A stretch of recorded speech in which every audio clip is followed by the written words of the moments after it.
Vamos a hablar de este tema y de otros, sobre todo qué le espera ya el futuro de Venezuela con Carolina Jiménez Sandoval. Ella es la presidenta de WOLA, la Oficina de Washington para América Latina, una de estas organizaciones no gubernamentales que trabaja estudiando la situación en América Latina especialmente. Carolina, bienvenida una vez más a Que Directo USA. Pues hablemos un poco de este informe que presentó la presidenta Roberta Clark ahí en la OEA. Más allá de las denuncias que ya están bien documentadas en este informe, pues, ¿qué más puede hacer la Organización de Estados Americanos? Porque parece que se ha quedado relegada en simplemente escuchar y escasamente una resolución que les costó mucho trabajo producir, además. Es cierto, ¿no?, que los poderes que puede tener una organización multilateral son limitados en el día de hoy, pero yo creo que no hay que subestimar la importancia no solo del informe que presentó la Comisión Interamericana, sino de la respuesta de muchos de los estados allí presentes. El 15 de agosto, cuando la Comisión Interamericana presentó su informe sobre Venezuela, creo que fue un momento histórico eh, por las razones trágicas, ¿no?, de lo que contiene ese informe. No hace solamente un relato de las diferentes violaciones de derechos humanos que están ocurriendo, desde desapariciones forzadas hasta detenciones arbitrarias, sino que califica lo que ocurre en Venezuela como una práctica de terrorismo de Estado. Y yo creo que justamente es la fuerza que tiene una categorización de este tipo, la denuncia que hace el principal órgano de protección de derechos humanos hemisférico, lo que lleva a que la OEA, ¿no?, se active de una forma más regular y convoque a la sesión extraordinaria del Consejo Permanente que vimos hoy. Ciertamente no es fácil lograr consensos en la OEA, se logró un consenso en la resolución anterior, pero la denuncia ante una situación que se está extendiendo en el tiempo y la visibilización y el fortalecimiento de las voces de las víctimas sigue siendo una tarea importante a seguir realizando.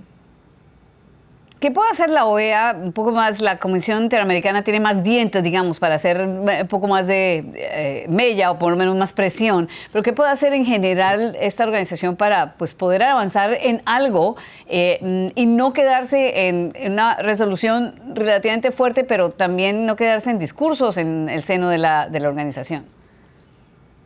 Bueno, hay que recordar que la OEA es un órgano intergubernamental, ¿no? Y es un órgano donde se reúnen casi todos, ya no todos los países de la región. Y la OEA no solo es un foro que emite resoluciones, condenas y visibiliza. La OEA también es un lugar en donde los estados se reúnen, conversan y negocian. Y en ese sentido yo creo que es muy importante que no solo lo que vemos públicamente en la OEA, sino también lo que pasa detrás de las puertas, ¿no?, detrás de las cortinas, como se dice en el mundo político, lleve, ¿no?, a que haya mejores consensos sobre Venezuela y que se coordinen las acciones de los países de la Organización de Estados Americanos.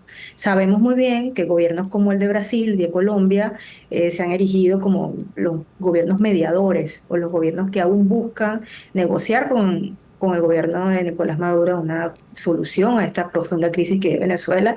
Esperemos que liderando, ¿no?, una posible transición democrática, y sabemos que hay otros estados que han sido muy firmes en sus condenas y que en este momento pues no tienen ningún tipo ni canal de diálogo con el gobierno de Maduro. Que todos estos estados coincidan en un lugar y puedan negociar y consensuar sus posiciones para tener estrategias más articuladas es siempre un plus, ¿no?, un logro adicional que pueden tener estos foros hemisféricos. Hace un mes, la oposición durante la jornada electoral estaba convencida de que realmente tenía los números para poderse ganar y llevarse la presidencia de Venezuela. Los números le dan, que han presentado por lo menos por supuesto la oposición con estas actas que ha logrado publicar, pues dan los números y CNN ha podido corroborar, sí, que en algunos ha sido realmente, la ganancia fue bastante importante. ¿Qué viene a continuación? Porque un mes después las cosas siguen casi que igual, Carolina. Hay poca posibilidad, a pesar de las movilizaciones, de que el gobierno por lo menos acepte lo mínimo, que es presentar las actas electorales. Los gobiernos autoritarios tienen siempre vocación de permanencia. Así que uno de los escenarios que siempre habíamos previsto era justamente el de que Nicolás Maduro no accediera, ¿no?, a entregar el poder de una forma pacífica y democrática. Ahora bien, yo creo que difícilmente podemos ver a Venezuela como el mismo país después del 28 de julio. Después de muchos años, ¿no? En los que ha sido difícil mantener una oposición política democrática unificada en torno a un mismo objetivo, en este caso el de participar electoralmente en las elecciones, y en el que se repolitiza una sociedad que tiene años sumergida en una emergencia humanitaria, que ha expulsado a millones de personas del país.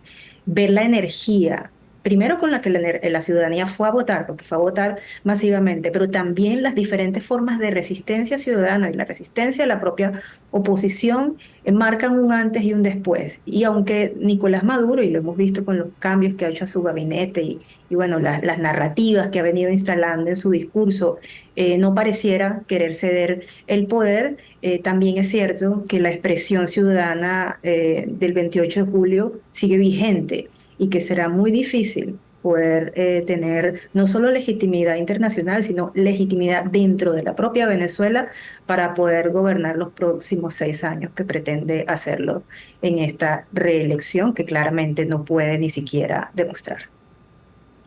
Pero a pesar de todo eso, pues obviamente tiene todas las instituciones de su lado y va a ser muy difícil pensar que este gobierno quiera siquiera negociar, si es que hay espacio para negociar, o por lo menos la salida, como muchos pensaban. ¿Qué anticipas tú para las próximas semanas? ¿O vamos a seguir viendo más presión de parte del pueblo y poco movimiento de parte del gobierno?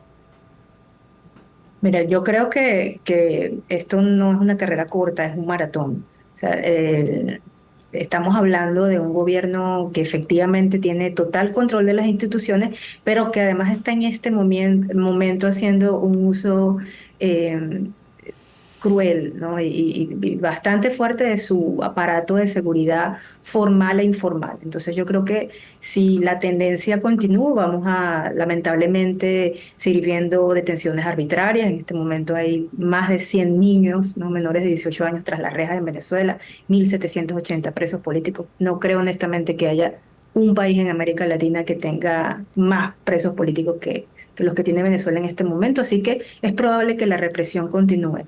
Pero también creo que para América Latina o para todo el continente realmente, para las Américas, que este precedente quede sentado es algo que no puede darse el lujo de permitir. O sea, que con mucha dificultad una oposición democrática se organice, una ciudadanía salga a votar en una elección que no era ni medianamente competitiva, que la comunidad internacional acompañe de diferentes maneras ese proceso y que luego haya una autoproclamación sin ningún tipo de evidencia, dejaría un precedente político que estoy segura ningún líder democrático de la región quiere ver repetido en otras partes.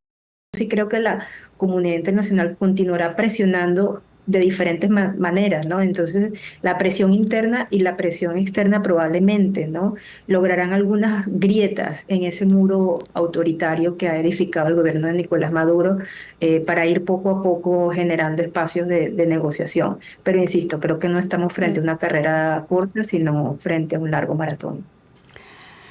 Carolina Jiménez Sandoval, gracias, presidenta de la Oficina de Washington para América Latina, WOLA, es la forma como se conoce esta organización, muy importante, sí, en este sistema de organizaciones no gubernamentales que apoyan la democracia en América Latina. Gracias, Carolina, hasta la próxima.